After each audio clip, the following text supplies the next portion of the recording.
आणखी एक महत्त्वाची बातमी। आणखी एका आरोपीकडून अवादा कंपनीच्या कर्मचाऱ्यांना धमकी देण्यात आल्याचं मनोज जरांगे यांनी म्हटलं। सरकार धनंजय मुंडेंना वाचवते अशी चर्चा आहे असं जरांगे म्हणाले आहेत। आणखी एका आरोपीकडून अवादा कंपनीच्या कर्मचाऱ्यांना धमकी देण्यात आली असं मनोज जरांगे यांनी म्हटलेलं आहे।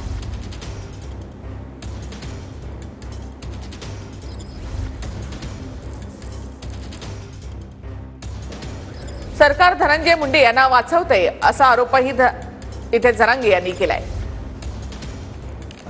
तुमच्या म्हणण्यानुसार जर तो वॉचमन तिथला अवादा कंपनीचा जर म्हणतोय की तो कोण आरोपी त्यांना आला होता भुले का काय, आणि त्यांनी सांगितलं की मी काय ते सरमाड का खारमाड त्याचा मी माणूस आहे आणि तू आडवा पडू नको त्याचा माणूस आहे, असंच खंडणी मागताना त्या लोका चर्चावर काही असंच त्या करमाड्याने का खरमाड्याने ते एक नंबरच्या आरोपींनी त्यांनी ही अवादा कंपनीच्या सगळ्या अधिकाऱ्यांना सांगितलं होतं।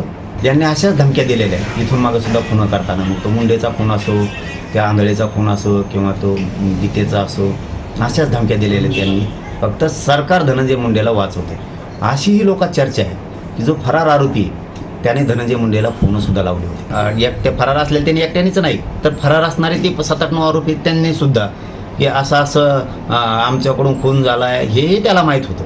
तरी त्या धनंजय मुंडेनं असं सांगितलं म्हणून की मी आहे ना, तुम्हाला काय करायचं तुम्ही निवांत राहा, अशी सुद्धा